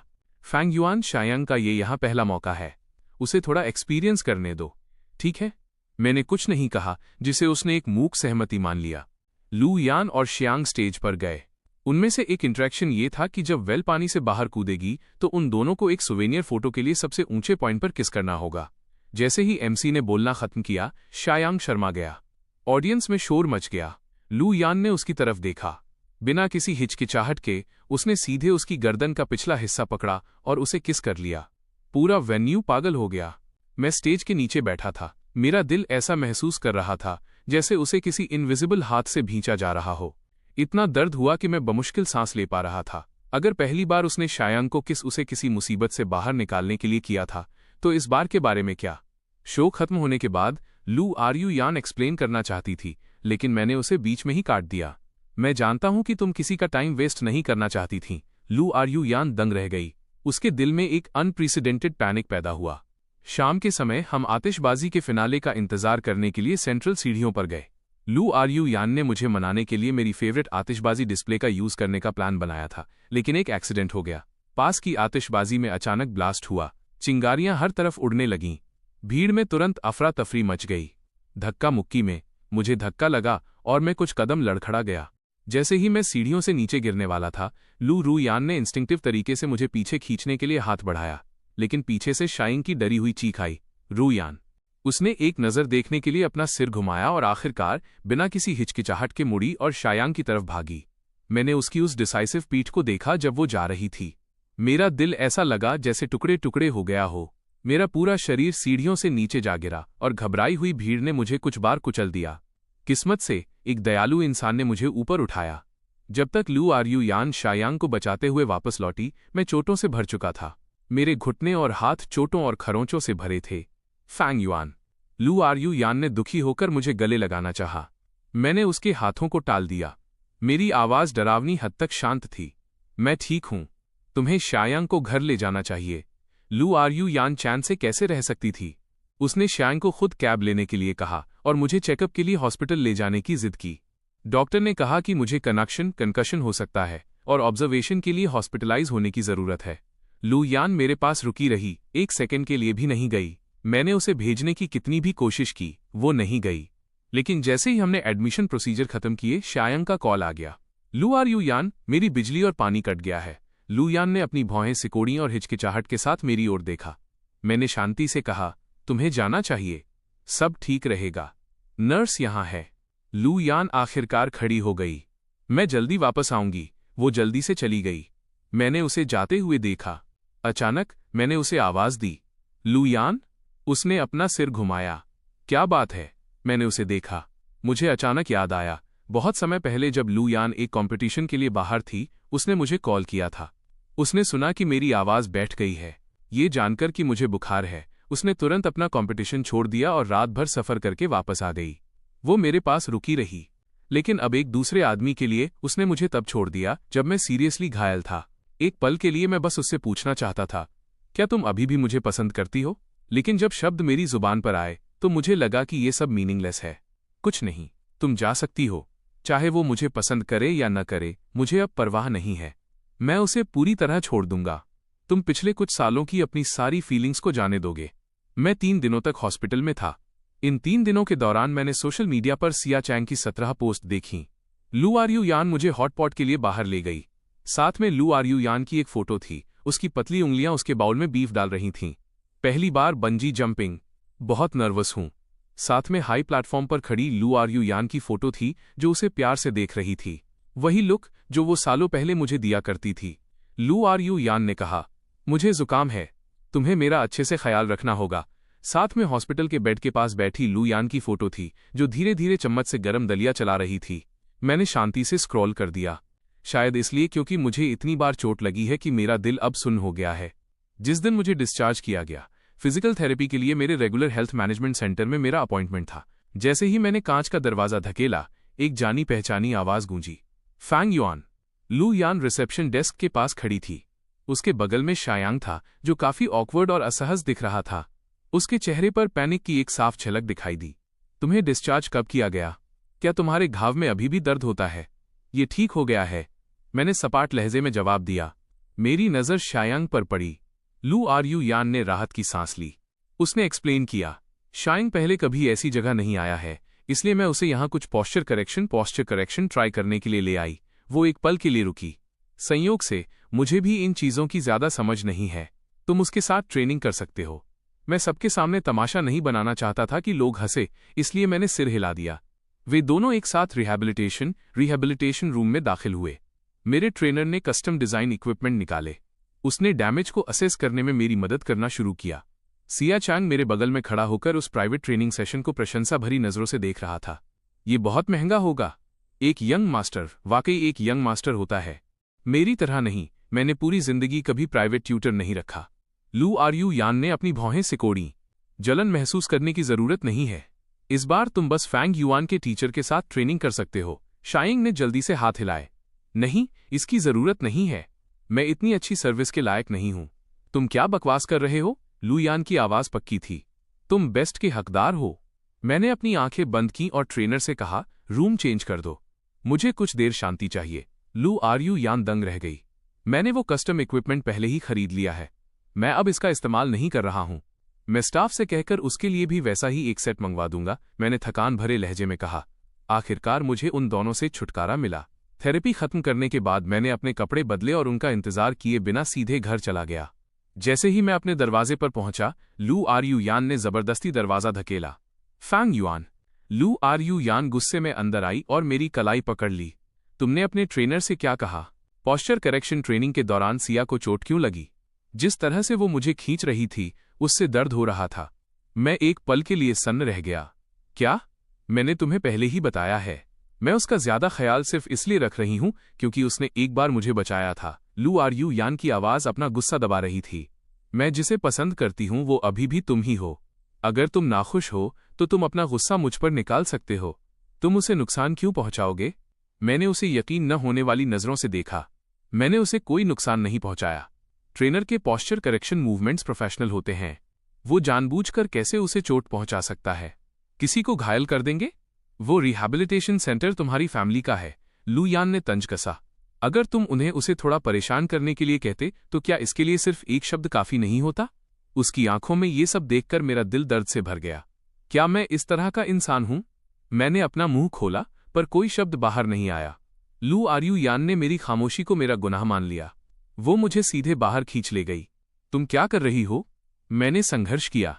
लू आर्यू यान ने तब तक एक शब्द नहीं कहा जब तक वो मुझे खींचकर शायांग के हॉस्पिटल रूम तक नहीं ले गई। शायांग पट्टियों से ढका हुआ था और हॉस्पिटल के बेड पर बेचारा सा लेटा था। माफी मांगो, लू यान ने हुक्म दिया। मैंने अपनी कसकर पकड़ी हुई कलाई की ओर देखा। मेरी नाक की जड़ में जलन होने लगी। पहले जब बॉयल खेलते वक्त मेरे टखने में मोच आ जाती थी तो लू आर्यू यान का दिल इतना टूट जाता था कि वो रोने लगती थी। उसने मेरे साथ कभी ऐसा बर्ताव नहीं किया होता। मैंने कुछ गलत नहीं किया था। मैं माफी मांगना चाहता हूं। शायांग ने जल्दी से बीच बचाव करने की कोशिश की। अगर फैंग युआन माफी नहीं मांगना चाहता तो ठीक है, सब ठीक हो जाएगा। हॉस्पिटल में कुछ दिन बिताने के बाद लू आर्यू यान और भी ज्यादा गुस्से में आ गई। शायांग को देखो और फिर खुद को देखो। तुम बार बार उसे बुली करना कैसे बर्दाश्त कर सकते हो? उसकी नजर अचानक मेरी गर्दन पर रुक गई। वहां एक नेकलेस था। चूंकि तुम माफी नहीं मांगोगे तो ये नेकलेस उसे हर जाने कॉम्पेंसेशन के तौर पर दे दो। मेरा पूरा शरीर अकड़ गया। मेरी उंगलियां अनजाने में नेकलेस को छूने लगी। क्या तुम्हें अभी भी याद है कि ये क्या है? ये प्यार की वो निशानी, टोकन ऑफ लव थी जो लू आर्यू यान ने मुझे दी थी। ये मुझे जिंदगी भर के लिए उससे बांधने का सिंबल था और अब वो मुझे इसे अपने हाथों से उतारने के लिए कह रही थी। शायांग को हर्जाना देने के लिए लू आर्यू यान सब कुछ भूल चुकी थी। क्या ये सिर्फ एक नेकलेस नहीं है? मैं तुम्हें बाद में इससे भी अच्छा दिला दूंगी। शायांग इतना बड़ा दिल दिखा रहा है कि वो तुमसे माफी नहीं मंगवा रहा। तुम उसे एक गिफ्ट देकर हर्जाना भी नहीं दोगे? मैंने एक गहरी सांस ली। मैंने जबरदस्ती उस नेकलेस को खींचकर तोड़ दिया। मैंने उसे शायांग की तरफ फेंक दिया। यहां लो, ये तुम्हारा है लू आर्यू यान। मैंने तुम्हें ये भी वापस कर दिया है। मैं मुड़ा और बिना पीछे देखे चला गया। अगले कुछ दिनों तक मैं अपना सामान पैक करने में बिजी रहा। लू आर्यू यान, जो एक दिन भी मुझे देखे बिना बेचैन हो जाती थी, पूरे एक हफ्ते से सामने नहीं आई थी। मुझे सोचने की जरूरत नहीं थी कि वो पक्का हॉस्पिटल में शायांग के साथ थी। एक हफ्ते बाद आखिरकार लू आर्यू यान मेरे दरवाजे पर आई। फैंग युआन वो दरवाजे के बाहर खड़ी थी। उसकी टोन में थोड़ी बेबसी थी। शायांग देख रहा है कि हमारे बीच हाल ही में बहुत टेंशन रही है। उसे बहुत गिल्टी महसूस हो रहा है। वो सुलह करने के लिए हमें खाने पर ट्रीट देना चाहता है। मैंने ऊपर नहीं देखा और अपने कपड़े तह करना जारी रखा। मैं नहीं जा रहा हूं। साफ है कि गलती तुम्हारी है, उसने आह भरी। ऐसा क्यों हो गया है कि अब मुझे ही तुम्हें मनाना पड़ रहा है? मेरे हाथ रुक गए। मैंने उसकी ओर देखा। मैंने क्या गलत किया? लू यान अवाक रह गई। उसने तुरंत अपनी टोन नरम कर ली। ठीक है, आई एम सॉरी। चलो, अब और नाराज मत रहो। शायांग पिछले कुछ दिनों से खुद को कोस रहा है। आखिरकार वो मुझे घसीटकर रेस्टोरेंट ले ही गई। शायांग पहले से ही वहां इंतजार कर रहा था। उसने चुपचाप मेनू आगे बढ़ा दिया। लू आर्यू यान ने इसे ले लिया। उसकी पतली उंगलियां मेनू पर सरक रही थीं। उसने कुशलता से पूरी टेबल भर खाना ऑर्डर कर दिया। स्पाइसी स्टिर फ्राइड चिकन, उबली हुई मछली और चिली सॉस, सिचुआन टोफू, ये सभी शायांग की फेवरेट डिशेस थीं। मैंने उसे ऑर्डर करते हुए चुपचाप देखा। मुझे अचानक याद आया कि वो हमेशा मेरे लिए कैसे पूछा करती थी। ऑर्डर करते समय सबसे पहले मेरी पसंद का ख्याल रखती थी। उसे वे सभी चीजें याद थीं जो मैं नहीं खा सकता था। अब यहां तक कि ये बात भी कि मेरा स्टमक कमजोर है और मैं स्पाइसी खाना नहीं खा सकता, वो पूरी तरह से भूल चुकी है। खाना सर्व होने के बाद मैंने अपनी चॉपस्टिक्स को हाथ भी नहीं लगाया। फैंग युआन शायांग ने मुझे घूर कर देखा। तुम खा क्यों नहीं रहे? क्या तुम अभी भी मुझसे नाराज हो? लू आर्यू यान ने अपनी भौहें सिकोड़ी। फैंग युआन, क्या हमारी ये बात नहीं हुई थी कि तुम अब और नाराज नहीं रहोगे? मैं नाराज नहीं हूं। मैंने अपनी चॉपस्टिक्स नीचे रख दी। लेकिन मेरा स्टमक कमजोर है। स्पाइसी खाने से भरी इस टेबल के साथ तुम मुझसे क्या उम्मीद करती हो कि मैं कैसे खाऊंगा? लू आर्यू यान सन रह गई। उसने लाल मिर्च के तेल से भरी टेबल को देखा, फिर मेरी तरफ देखा। उसके एक्सप्रेशन अचानक कॉम्प्लिकेटेड हो गए। आई एम सॉरी, मैं भूल गई थी। जैसे ही वो वेटर को बुलाकर और खाना ऑर्डर करने वाली थी, छत का झूमर शैंडिलियर अचानक गिर गया। धमाका हुआ। शायांग और मैं दोनों एक साथ इसकी चपेट में आ गए। फैंग युआन, लू आर यू यान पहले मेरी तरफ लपकी, लेकिन तभी शायांग की आवाज आई। लू यान, बहुत दर्द हो रहा है। वो 1 सेकंड के लिए हिचकिचाई। उस एक अकेले सेकंड में मैंने उसे शायांग को उठाने के लिए मुड़ते हुए देखा। पीछे मुड़े बिना उसने स्टाफ पर चिल्लाकर कहा, इसे हॉस्पिटल ले जाने में मेरी मदद करो। मैं कांच के टुकड़ों से लगी चोटों से भरा हुआ था। मैं बस बेबसी से उसे शायांग को थामे हुए बाहर जाते देखता रहा। इस भयंकर दर्द के बीच मुझे अचानक वो वक्त याद आया जब मैं 12 साल का था। लू आर यू यान और मैं हाइकिंग पर गए थे। मैं लापरवाही से पहाड़ की ढलान से नीचे गिर गया था। वो पागलों की तरह मेरे पीछे नीचे की ओर दौड़ी। उसने मुझे ढूंढने से पहले पहाड़ों में 3 घंटे तक तलाश की। जब उसने मुझे ढूंढ लिया तब तक मुझे बुखार हो चुका था। मेरा होश खो रहा था। वो मुझे लगातार दिलासा दे रही थी, फांग युआन, डरो मत, मैं यहां हूं। आज उसी सिचुएशन में उसने किसी और को चुना। मेरी आंखों के सामने अंधेरा छाने लगा। मेरा आखिरी होश लू आर यू यान की उस डिसाइसिव पीठ को देखने में था जब वो जा रही थी। हॉस्पिटल में मुझे धुंधली सी एक नर्स की आवाज सुनाई दी, मिस्टर फैंग, क्या आप मुझे सुन सकते हैं? मैंने अपनी आंखें खोलने की कोशिश की। मैंने खुद को अभी भी एक स्ट्रेचर पर लेटा हुआ पाया। कोई डॉक्टर मेरे घावों का इलाज करने नहीं आया था। नर्स ने अजीब तरीके से कहा, मुझे वाकई बहुत दुख है। मिस लू ने अचानक सभी डॉक्टर्स को मिस्टर एस की चोटों को चेक करने के लिए बुला लिया है। शायद आप उन्हें कॉल करके कुछ डॉक्टर्स को यहां भेजने के लिए कह सकें, वरना दूसरा ऑप्शन किसी और हॉस्पिटल में ट्रांसफर होना ही है। मेरा दिल अचानक दुखने लगा। मैंने एक कड़वी हंसी हंसी। ये हॉस्पिटल ल्यू फैमिली का ही है। पहले अगर मुझे थोड़ा सा भी जुकाम या बुखार होता था तो लू आर यू यान पागलों की तरह हॉस्पिटल के बेस्ट डॉक्टर्स को बुला लेती थी। अब उसकी सारी चिंता किसी और के लिए है। मुझे पता था कि अपनी मौजूदा चोटों के साथ मैं दूसरे हॉस्पिटल में ट्रांसफर नहीं हो सकता। मैंने अपने खून से सने हाथों के साथ उठने की कोशिश की। मैंने लू आर यू यान को 1 बार, 2 बार, 3 बार कॉल किया, फिर भी किसी ने जवाब नहीं दिया। 10वीं कॉल पर मुझे अचानक याद आया कि मेरे बेस्ट फ्रेंड नंबर 10 के अंकल एक सर्जन है। नंबर 10, मेरी आवाज बहुत ज्यादा कमजोर थी। क्या तुम अपने अंकल से ल्यू फैमिली के हॉस्पिटल आकर मेरी सर्जरी करने के लिए कह सकते हो? इतना कहने के बाद मैं बेहोश हो गया। जब मैं फिर से जागा तो सर्जरी खत्म हो चुकी थी। नंबर 10 मेरे बेड के पास था। उसकी भौहें तनी हुई थीं। तुम्हें क्या हुआ था? तुम लू यान की फैमिली के ही हॉस्पिटल में घायल हुए, फिर भी तुम्हें सर्जरी के लिए किसी और को बुलाने के लिए मुझसे कहना पड़ा। मैंने अपनी मुट्ठियां भींच लीं। लू यान कहाँ है? अगर लू यान को पता चलता कि तुम इतने सीरियसली घायल हो तो वो पागल हो जाती। मैंने उसकी तरफ देखा, पिछली बार की बात याद करते हुए। विंटर का वो वक्त जब मेरे टखने में मोच आई थी। लू आर यू यान ने रात भर में हॉस्पिटल के सभी ऑर्थोपेडिक स्पेशलिस्ट्स को बुला लिया था। वो मुझे गोद में उठाकर पूरे हॉस्पिटल में दौड़ी थी। आखिर में डॉक्टर ने कहा कि ये सिर्फ एक मामूली मोच थी, लेकिन वो मुझे हॉस्पिटलाइज करने पर अड़ गई। लेकिन वो लू आर यू यान जो मेरा इस तरह ख्याल रखती थी, वो हमेशा के लिए मेरे 17वें साल की गर्मियों में ही कहीं पीछे छूट गई। उस वक्त में जब वो शायांग से नहीं मिली थी, मैं बस अपना मुंह खोलने ही वाला था कि तभी नंबर 10 का फोन अचानक बज उठा। आज मेरी ग्रैंडमदर का बर्थडे है, मुझे अभी जाना होगा। फैंग युआन, तुम अच्छे से रेस्ट करो, मैं बाद में तुमसे मिलने आऊंगा। मैंने सिर हिला दिया। किसी और दिन तुम्हें ट्रीट दूंगा। नंबर 10 के जाने के बाद नर्स स्टेशन से फुसफुसाहट की आवाजें मुझ तक पहुंची। मिस लू उस मिस्टर शिया का कितना ख्याल रखती हैं। उन्होंने तो उसे अपने हाथों से खाना भी खिलाया। सही कहा, एक मामूली सी चोट पर वो इतनी घबरा गई थीं कि पूरी रात जागती रहीं। मैंने धीरे से अपनी आंखें बंद कर लीं। आंसू खामोशी से गिर पड़े। हॉस्पिटल में बिताए उन दिनों में मैंने अपनी ड्रेसिंग अकेले बदली, अकेले खाना खाया और खिड़की के बाहर लगे फिनिक्स ट्री को अकेले ही खाली नजरों से घूरता रहा। जिस दिन मुझे डिस्चार्ज किया गया उस दिन मेरा बर्थडे था। हालांकि मेरे पेरेंट्स बिजनेस ट्रिप पर थे, फिर भी उन्होंने किसी से कहकर बहुत बारीकी से एक पार्टी प्रिपेयर करवाई थी। मैं फॉर्मल सूट में दरवाजे पर खड़ा मेहमानों का स्वागत कर रहा था। दूर से मैंने लू आर यू यान को शायांग को लाते हुए देखा। उसने शायांग से कुछ कहा, उसे कोने के सोफे पर बिठाया और फिर मेरी तरफ बढ़ी। फैंग युआन, उसकी आंखों में चमक थी। आज तुम बहुत हैंडसम लग रहे हो। बोलते हुए उसने मेरा हाथ थामने की कोशिश की। मैं उससे बचने के लिए पीछे हट गया। लू आर यू यान सन रह गई। क्या हुआ? क्या तुम अभी भी नाराज हो? उसने अपनी आवाज धीमी की। तुम एक यंग मास्टर हो। जब तुम्हें चोट लगती है तो कोई न कोई पक्का तुम्हारा ख्याल रखने के लिए होता है, लेकिन शायांग अलग है। उसका मेरे अलावा और कोई नहीं है। मैं नाराज नहीं हूं, मैंने उसे बीच में ही टोक दिया। लू आर यू यान ने राहत की सांस ली। उसने अपने बैग से एक वेलवेट बॉक्स निकाला। मैंने तुम्हारे लिए एक गिफ्ट तैयार किया है। ये तुम्हारा फेवरेट स्टाइल है। मैंने उसे देखने तक की जहमत नहीं उठाई और उसे बस एक तरफ रख दिया। लू आर यू यान के चेहरे के भाव सख्त हो गए।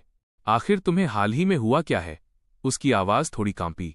अगर तुम नाराज हो तो बस कह दो, मेरे साथ ऐसा बर्ताव मत करो, इससे मैं अपसेट हो जाती हूं। मैंने उसके उस दर्द भरे चेहरे को देखा और अचानक मुझे हंसी आने लगी। मैं उसके साथ ऐसा बर्ताव करता हूं तो वो अपसेट हो जाती है। तो क्या होगा अगर मैं उससे कहूं कि मैं ब्रेकअप करना चाहता हूं? मैं बस अपना मुंह खोलने ही वाला था कि तभी पास ही से कुछ टूटने की एक तेज आवाज आई। उसके तुरंत बाद मेहमानों के चिल्लाने की आवाजें आईं। मैं तेजी से वहां पहुंचा। सामने का नजारा देखकर जैसे मेरा दिल ही बैठ गया। बड़ी मेहनत से सजाया गया 3 मंजिला गिफ्ट टावर ढह चुका था। कीमती गिफ्ट्स फर्श पर बिखरे हुए थे। शैंपेन टावर कांच के अनगिनत टुकड़ों में बिखर चुका था। वाइन ने कालीन को भिगो दिया था, जिससे गहरे धब्बे बन गए थे। कस्टम मेड केक के टुकड़े टुकड़े हो गए थे। क्रीम हर जगह फैल गई थी। शायंग उस मलबे के बीच खड़ा था। मैंने ये जानबूझकर नहीं किया, मैंने बस सुना था। उसकी आवाज कांप रही थी कि सबसे ऊपर गिफ्ट रखने से होस्ट की कुछ खुशकिस्मती मिल सकती है। मुझे उम्मीद नहीं थी कि मेरा बैलेंस बिगड़ जाएगा। मैंने देखा कि मेरे पेरेंट्स ने जिस बर्थडे पार्टी को इतनी मेहनत से तैयार किया था वो एक पल में बर्बाद हो गई। मेरा सीना गुस्से से ऊपर नीचे होने लगा। मैं एक कदम आगे बढ़ा। इससे पहले कि शायंग अपनी बात पूरी कर पाता, लू आर यू यान उसके सामने आ गई। फैंग युआन, इसे दिल पर मत लो, इसे दिल पर मत लो। ये इस तरह की पार्टी में पहली बार आया है, उसे रूल्स नहीं पता। थोड़े और जेनरस बनो। पहली बार? मैं हंसा। मेरी आवाज थोड़ी कांप रही थी। उसका पहली बार प्राइवेट ट्रेनिंग सेशन में आना, उसका पहली बार बर्थडे पार्टी में आना, उसका पहला किस। आखिर अभी और कितने पहली बार बाकी हैं? मैंने फर्श पर फैले मलबे की ओर इशारा किया। ये वो बर्थडे पार्टी है जो मेरे पेरेंट्स ने मेरे लिए तैयार की थी। अब ये सब बर्बाद हो गया है। तुम मुझसे और कितना जेनरस होने की उम्मीद करती हो? नंबर 10 से अब और बर्दाश्त नहीं हुआ। वो तंज कसते हुए बोला, कौन है ये इंसान जो इतना मासूम बनने का नाटक कर रहा है? वो पहले ही 18 साल का हो चुका है। तुम्हें क्या छूना चाहिए और क्या नहीं? क्या तुम्हें अपने दिल में ये नहीं पता? तुम इतने बड़े गिफ्ट टावर से कैसे टकरा सकते हो? तुमने ये जानबूझकर किया है ना? शायांग के चेहरे का रंग उड़ गया। उसकी आंखें लाल हो गईं। उसने अपना सिर झुका लिया। नंबर 10, लू यान की आंखें अचानक ठंडी हो गईं। अभी माफी मांगो। किस आधार पर? मैं माफी नहीं मांग रहा, लू यान ने एक एक शब्द पर जोर देते हुए कहा। मैं अपने फादर से कहकर तुम्हारी पूरी फैमिली को ब्लैकलिस्ट करवा दूंगी। मैंने झटके से अपना सिर ऊपर किया। मुझे अपने कानों पर यकीन नहीं हो रहा था। वो शायांग के लिए इस हद तक गिर जाएगी। लू आर यू यान, मेरी आवाज कॉम्पी। तुम नंबर 10 को हाथ लगाकर देखो और फिर देखो क्या होता है। मैंने अपनी भौहें सिकोड़ी और एक एक शब्द साफ कहा, आज मेरा बर्थडे है। मैंने तो शायांग को यहां इनवाइट तक नहीं किया था। नंबर 10 ने कुछ गलत नहीं कहा। वो माफी नहीं मांग सकता। अब या तो शायांग माफी मांगेगा या वो यहां से दफा हो जाएगा। लू आर यू यान ने देखा कि मैं सच में गुस्से में हूं तो वो मुझे मनाने के लिए अपना मुंह खोलने ही वाली थी, लेकिन शायांग पहले ही बाहर भाग चुका था।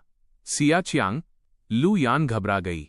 मुझे पूरी तरह इग्नोर करते हुए वो मुड़ी और उसके पीछे भागी। अपनी घबराहट में उसका घुटना पास की एक डेकोरेटिव शेल्फ से टकरा गया। एक धमाके के साथ पहले से ही अस्त व्यस्त पार्टी हॉल और भी ज्यादा अस्त व्यस्त हो गया। मैं वहीं अपनी जगह पर जमकर खड़ा रहा, उन दोनों को एक के बाद एक बाहर भागते हुए देखता रहा। मेरा दिल इतना दुख रहा था कि मेरा सांस लेना मुश्किल था। एक वक्त था जब अगर मैं सिर्फ अपनी भौहें सिकोड़ता था तो लू आर यू यान सारा दिन परेशान रहती थी।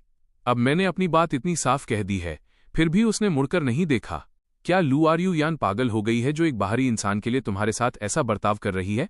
मैंने अपना सिर हिलाया। मैं फर्श से टूटे हुए पिक्चर फ्रेम्स उठाने के लिए नीचे झुका। ये वही बर्थडे गिफ्ट था जो लू आर यू यान ने पिछले साल मुझे दिया था। इसके अंदर बचपन से लेकर बड़े होने तक की हमारी साथ वाली फोटोज थीं। अब कांच टूट चुका था और फोटोज क्रीम से सनी हुई थीं, बिल्कुल हमारी फीलिंग्स की तरह, जो बहुत पहले ही पूरी तरह बदल चुकी थीं। अगले कुछ दिनों तक मैंने लू आर यू यान से कॉन्टैक्ट पूरी तरह काट दिया। मेरे फोन की स्क्रीन जलती रहती थी। एक के बाद एक मैसेज आ रहे थे। फैंग युआन, अब नाराज मत रहो, मैंने तुम्हारे लिए एक गिफ्ट खरीदा है। मैंने मूवी टिकट्स खरीदी हैं, चलो साथ में देखने चलते हैं। मैंने ऐसे नाटक किया जैसे मैंने उनमें से कोई मैसेज देखा ही ना हो, जब तक कि लू आर यू यान से और बर्दाश्त नहीं हुआ और वो मेरे दरवाजे पर आ गई। फेंग युआन वो दरवाजे पर खड़ी थी, उसकी भौहें कसकर तनी हुई थीं। इतनी मामूली बात पर तुम कब तक नखरे टैंट्रम करोगे? तुम्हें मनाना काम नहीं करता, माफी मांगना काम नहीं करता। मैंने अपने हाथों में पकड़ी हुई बुक बंद की। मैंने तुमसे मुझे मनाने के लिए नहीं कहा था, और न ही मैंने तुमसे माफ़ी मंगवाई थी। अगर तुम्हें ये सब मुसीबत लगता है तो तुम शायांग के साथ जाकर घूम सकती हो। मुझे कोई ऑब्जेक्शन नहीं है। लू आर यू यान एक पल के लिए घबरा गई। तुम क्या बकवास कर रहे हो? तुम मेरे बॉयफ्रेंड हो। मैं जानती हूं कि मैं हाल ही में शाइंग के थोड़ा ज़्यादा करीब रही हूं। यहां तक कि मैंने उसे चिंगबे यूनिवर्सिटी वाला स्पॉट भी दे दिया, लेकिन मुझे बस ऐसा लगता है कि उसका सहारा लेने के लिए कोई नहीं है। वो बहुत बेचारा है और मैं बस अपनी जान बचाने के लिए उसका एहसान चुकाना चाहती थी। उसकी आवाज़ नरम हो गई। चूंकि तुम्हें ये पसंद नहीं है तो उसका एहसान लगभग चुक गया है। अब से मैं उससे कोई इंटरेक्शन नहीं रखूंगी, प्रॉमिस। मैंने उसकी ओर देखा। मैं बस उस पर तंज कसने ही वाला था और पूछने वाला था कि क्या उसे खुद अपनी बात पर यकीन है कि तभी उसका फोन अचानक बज उठा। वो शायांग था। लू आर यू यान? दूसरी तरफ से उसकी सिसकती हुई आवाज आई। मैं अब कॉलेज नहीं जा रहा हूं। मैं अपने होम टाउन वापस जा रहा हूं खेती करने। लू आर यू यान के चेहरे के हाव भाव पूरी तरह बदल गए। क्यों? क्या फैंग युआन तुम्हें माफ नहीं करेगा? ये सब मेरी गलती है। शायांग की आवाज खुद पर दया, सेल्फ पिटी से भरी थी। चूंकि बात ऐसी है तो मेरा यहां से चले जाना और तुम्हारी नजरों से ओझल हो जाना ही बेहतर है। मैं तुम्हारे रिलेशनशिप के बीच में कभी नहीं आऊंगा। फोन रखने के बाद लू आर यू यान तुरंत पैनिक हो गई। बिना एक शब्द कहे उसने मुझे सीधे बाहर खींच लिया। फैंग युआन, चलो उसे समझाते हैं। शायांग को बताओ कि हमारे बीच सब ठीक हो गया है। मेरा घाव अभी भरा नहीं था, इसलिए मैं ज्यादा संघर्ष नहीं कर पाया और वो मुझे घसीटते हुए बस्तियों स्लम्स तक ले गई। दूर से ही हमने देखा कि शायांग को एक शराबी अधेड़ उम्र का आदमी जबरदस्ती कार में खींच रहा था। ओ ए छोकरे, अपनी भलाई जानता है ना तू?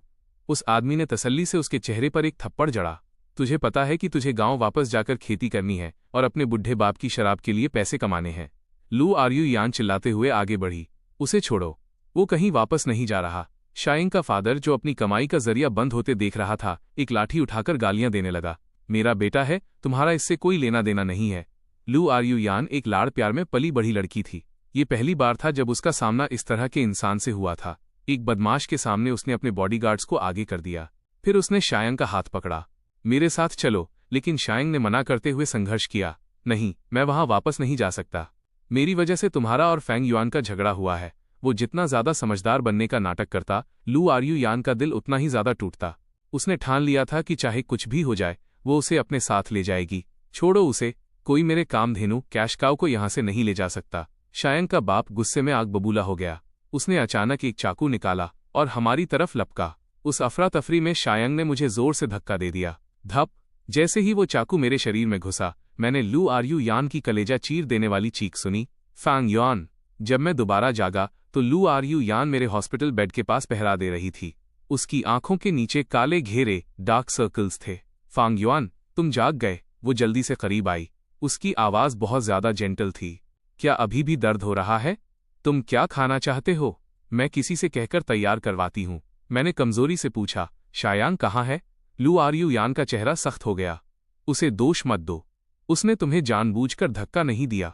उस वक्त बहुत ज्यादा अफरा तफरी थी। उसने जल्दी से एक्सप्लेन किया। वो पिछले कुछ दिनों से बहुत गिल्टी महसूस कर रहा है। वो लगातार तुम्हारे लिए दुआएं मांग रहा है। मैंने अपनी आंखें बंद कर लीं। मेरे सीने में तेज दर्द उठा। मैंने सिर्फ एक सवाल पूछा था और उसने उसके बचाव में अनगिनत सेंटेंस बोल दिए। क्या यही वो बात थी कि वो अब उससे नहीं मिलेगी? Fang Yuan? लू आर यू यान ने हिचकिचाते हुए मेरा हाथ पकड़ा। एक बार तुम ठीक हो जाओ, फिर हम। मैं थक गया हूं। मैंने अपना हाथ पीछे खींच लिया और उसकी तरफ पीठ कर ली। आने वाले दिनों में लू आर यू यान मेरे डिस्चार्ज होने तक मेरी देखभाल करने के लिए हॉस्पिटल में ही रुकी रही। उसने शुरू में प्लान बनाया था मुझे घर ले जाने के लिए, लेकिन तभी अचानक उसे शायांग का एक सिसकता हुआ कॉल आया। रुयन, जिस मिल्क टी शॉप पर मैं काम करता हूं वहां कोई मुझे परेशान कर रहा है। लू आर यू यान हिचकिचाई और उसने मेरी तरफ एक नजर डाली। आखिर में उसने फिर भी कह ही दिया, मैं बस अभी वहां पहुंचती हूं। मैंने उसे जल्दबाजी में जाते हुए देखा और खुद पर तंज कसते हुए हंसा। मेरे अब्रॉड जाने से पहले वाली रात मैंने अपना सारा सामान पैक कर लिया था। लुयान अचानक मेरे घर आई। मेरे सूटकेस को देखकर उसके होठों पर एक कोमल मुस्कुराहट आ गई।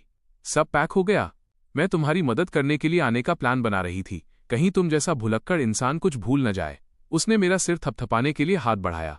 चलो, कल साथ में स्कूल के लिए रजिस्टर करने चलते हैं। मैं मुस्कुराया। उसे अभी भी नहीं पता था कि मैं बीजिंग जा ही नहीं रहा था। न केवल मैं नहीं जा रहा था, बल्कि मैं उसके साथ हमेशा के लिए ब्रेकअप भी करने वाला था। मेरे स्कूल और चिंगबे की रजिस्ट्रेशन डेट्स अलग अलग हैं, मैंने सपाट लहजे में कहा। मेरा रजिस्ट्रेशन कुछ दिनों बाद है, तुम्हें पहले शायांग को रजिस्ट्रेशन के लिए ले जाना चाहिए। लू रुयन ने अपनी भौहें सिकोड़ी। बिल्कुल नहीं, तुम अकेले जाओगे? मुझे चैन नहीं पड़ेगा। सिया डरपोक है, वो पहले कभी बीजिंग नहीं गया है, मैंने शांति से कहा। तुम उसे जगह से वाकिफ कराने के लिए पहले ले जा सकती हो, उसे कुछ दिनों तक वहां घुमा देना। लू आरयू यान दंग रह गई। उसे उम्मीद नहीं थी कि मैं इतना जेनरस होऊंगा। इसके बजाय उसने राहत की सांस ली। तो फिर मैं पहले उसे कुछ दिनों तक घुमा दूंगी, जब तुम आओगे तो वो तुम्हें पिक करने आ जाएगा। लू यान कुछ और कहना चाहती थी, लेकिन मैंने ये बहाना बनाया कि कल उसकी सुबह की फ्लाइट है और उसे सीधे बाहर कर दिया। बाहर लू यान ने कसकर बंद दरवाजे की ओर देखा। उसके दिल में बेचैनी का एक हल्का सा एहसास हुआ, लेकिन उसने उस विचार को झटक दिया। एक बार जब वे बीजिंग में होंगे तो मुझे मनाने के लिए काफी समय होगा। अगले दिन एयरपोर्ट पर मैं अपना सामान खींचते हुए इंटरनेशनल टर्मिनल की तरफ जा रहा था। तभी मैंने दूर से चेक इन काउंटर पर लू आरयू यान और शायांग को खड़ा देखा। लू आरयू यान ऊपर देख रही थी और शायांग की हैट ठीक कर रही थी। उसकी पतली उंगलियां धीरे से उसके बालों को संवार रही थीं। उसकी नज़र बहुत कोमल थी। शायांग ने नीचे उसकी ओर देखा। उसकी आंखों में पूरी तरह निर्भरता, डिपेंडेंस थी। मैं जल्दी से एक पिलर के पीछे छिप गया। तभी लू आरयू यान ने अचानक अपनी भौहें सिकोड़ी और मेरी दिशा में देखा। क्या हुआ? शायांग ने पूछा। मुझे लगा मैंने फैंग युआन को देखा, उसने कहा और इस तरफ चलने ही वाली थी। शायांग ने जल्दी से उसे पीछे खींच लिया। क्या फैंग युआन ने नहीं कहा था कि वो कुछ दिनों बाद जा रहा है? वो यहां कैसे हो सकता है? तुमने पक्का गलत देखा होगा, उसने एक प्यारी आवाज में कहा। हम बस प्लेन में बोर्ड करने ही वाले हैं। मैं पहले कभी प्लेन में नहीं बैठा, मैं तुम्हारे बिना ये नहीं कर सकता। लू आरयू यान एक पल के लिए हिचकिचाई। आखिर में वो बोर्डिंग गेट की तरफ शायांग के पीछे चली गई। मैं पिलर के पीछे से बाहर निकला और उन दोनों को भीड़ में ओझल होते देखता रहा। तभी मैंने अपना सामान इंटरनेशनल डिपार्चर काउंटर की तरफ खींचा। 2 प्लेन ने एक ही समय पर उड़ान भरी। एक बीजिंग के लिए उड़ा और दूसरा 7 समंदर पार। बिल्कुल लू आरयू यान और मेरी तरह हम आखिरकार अपने अलग अलग रास्तों पर जा रहे थे। जब प्लेन एक विदेशी धरती के एयरपोर्ट पर लैंड हुआ तो मैंने अपने फोन से लू आरयू यान की आखिरी फोटो भी डिलीट कर दी। इस पल से मैंने उस लड़की को पूरी तरह पीछे छोड़ दिया था जिसके साथ मैं एक दशक से भी ज्यादा समय से जुड़ा हुआ था और अपनी एक नई जिंदगी का स्वागत किया। अपना सामान लेने के बाद मैंने यूनिवर्सिटी के लिए एक टैक्सी ली। खिड़की के बाहर सड़क के नज़ारे धीरे धीरे अनजान होने की वजह से फोकस में आ गए। मैं अपने सूटकेस के साथ एकेडमी के गेट्स के सामने खड़ा हुआ और एक गहरी सांस ली। यहाँ की ऑटम पतझड़ में बीजिंग जैसी खुशबू नहीं थी, लेकिन एक रिफ्रेशिंग फीलिंग थी जिसने मुझे फिर से शुरुआत करने का हौसला दिया। नए स्टूडेंट्स के लिए डिपार्टमेंट की वेलकम पार्टी स्कूल के पहले दिन की शाम को रखी गई थी। अपना सामान सेट करने के बाद मैंने एक सिंपल जैकेट पहनी और ऑडिटोरियम की बैक रो में बैठ गया। प्रोजेक्टर स्क्रीन पर इंट्रोडक्टरी टेक्स्ट को स्क्रॉल होते हुए देखते हुए मेरी उंगलियां खाली बैठे अपने नोटबुक के कवर को सहला रही थीं। अब तालियों के साथ स्वागत करें। नए स्टूडेंट्स को वेलकम स्पीच देने के लिए प्लीज प्रोफेसर बिंग बिंग को स्टेज पर आमंत्रित करते हैं। तालियों की गड़गड़ाहट के बीच लाइट कलर की ड्रेस पहनी एक महिला स्टेज पर आई। उनकी फिगर छरहरी थी और लुक बेहद कैप्टिवेटिंग, आकर्षक था। उन्होंने अपनी नाक पर पतले रिम वाला चश्मा पहना हुआ था। लेंस के पीछे उनकी आंखें जेंटल थीं, लेकिन उनमें एक चमक थी। अपने बगल में बैठे स्टूडेंट्स की फुसफुसाहट सुनकर मुझे पता चला कि प्रोफेसर बिंग बिंग चाइनीज थीं। उन्होंने ग्रेड स्किप करके अपनी मास्टर्स और पीएचडी पूरी की थी। अब सिर्फ 23 साल की उम्र में वो पहले से ही एक प्रोफेसर थीं, एक सच्ची जीनियस स्कॉलर। जब बिंग बिंग ने बोलना शुरू किया तो उनकी आवाज बिल्कुल क्लियर थी। आप सभी का यहाँ स्वागत है।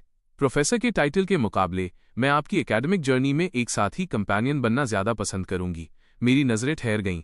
अब मैं डिस्ट्रैक्टेड नहीं था। मैंने उन्हें बहुत पेशेंस के साथ सुना। उन्होंने जो कुछ भी कहा वो बिल्कुल भी उबाऊ नहीं था। इसके बजाय उन्होंने अपने अब्रॉड जाने के शुरुआती दिनों के कुछ एक्सपीरियंस शेयर किए, यहाँ तक कि अपने पास्ट की कुछ एम्बैरसिंग, शर्मनाक कहानियां सुनाते हुए वो खुद भी हंसी। नीचे बैठे सभी नए स्टूडेंट्स ठहाके मारकर हंस पड़े। जो माहौल पहले थोड़ा ऑकवर्ड था वो अब काफी रिलैक्स्ड हो गया था। स्पीच के बाद एक फ्री नेटवर्किंग सेशन था। मैं नीचे देख रहा था और अपनी फाइल्स एडजस्ट कर रहा था। तभी अचानक मुझ पर एक परछाई पड़ी। मैंने ऊपर देखा और मेरी नजरें बिंग बिंग की मुस्कुराती आंखों से मिली। स्टूडेंट फैंग युआन, उन्होंने नए स्टूडेंट्स की एक प्रिंटेड लिस्ट पकड़ी हुई थी। उनकी उंगली मेरे नाम पर रुकी थी। मैंने अभी तुम्हारा असाइनमेंट देखा। तुम्हारा टॉपिक बहुत नॉवल, नया है। मैं सन्न रह गया।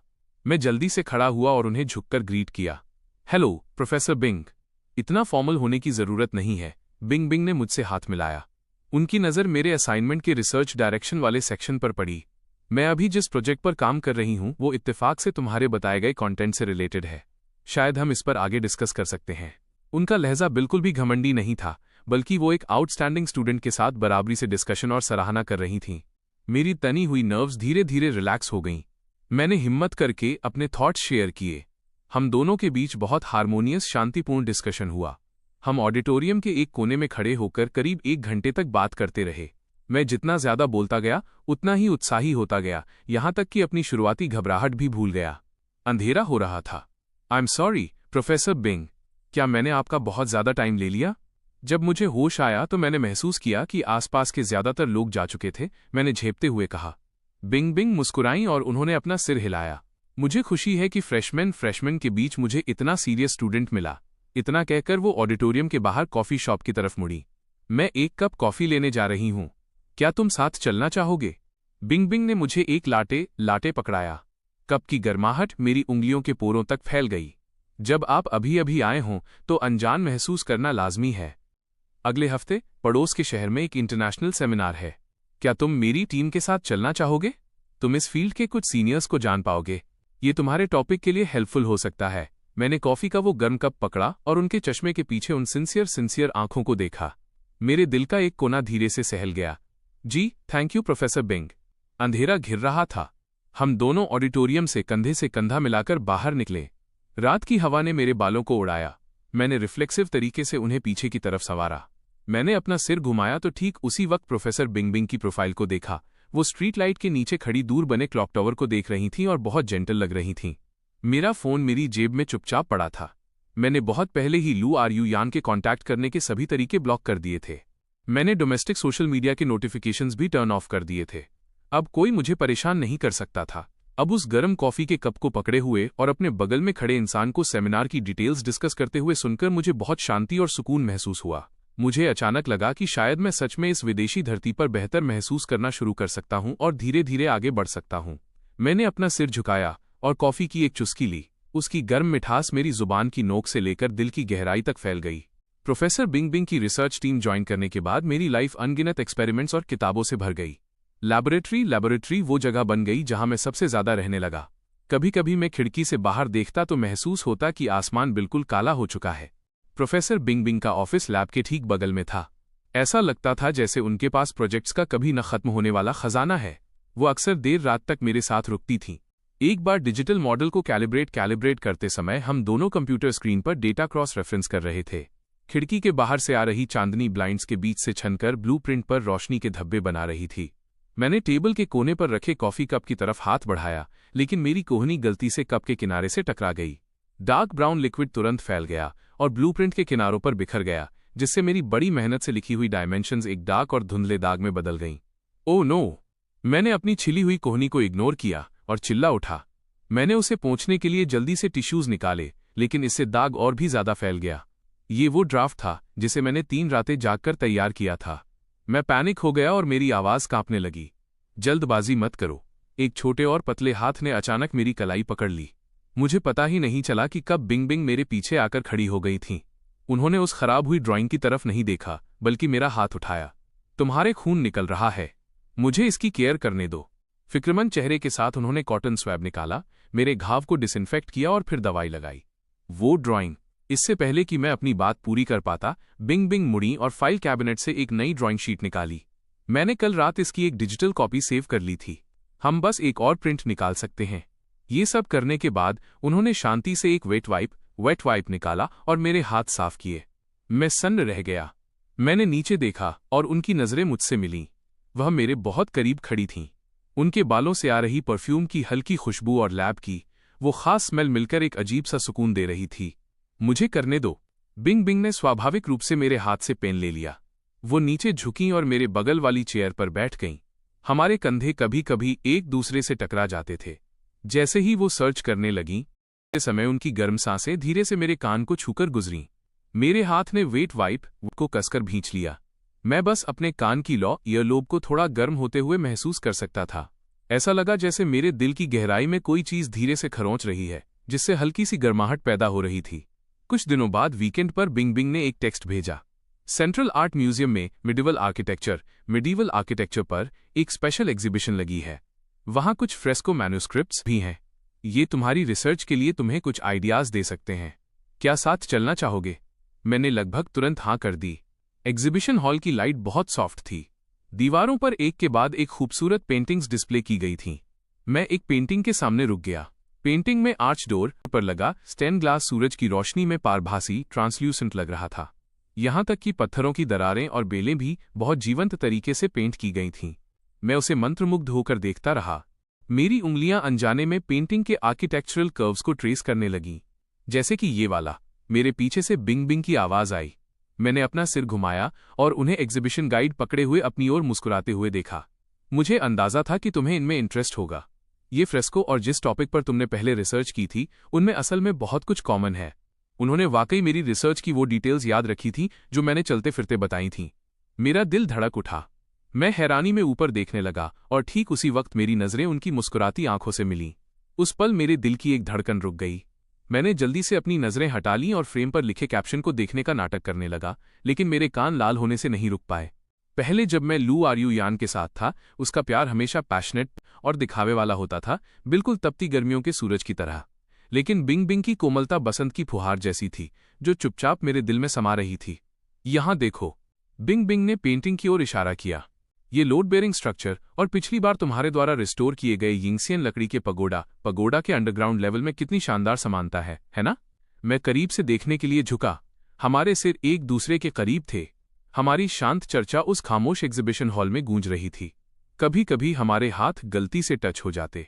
मैं झटके से अपना हाथ पीछे खींच लेता, लेकिन मैं उन्हें सीरियसली एक्सप्लेन करते हुए उनके फोकस्ड प्रोफाइल को चोरी छिपे देखने से खुद को नहीं रोक पाया। जब हम आर्ट म्यूजियम से बाहर निकले तो सूर्यास्त क्षितिज पर बादलों को लाल रंग से रंग रहा था।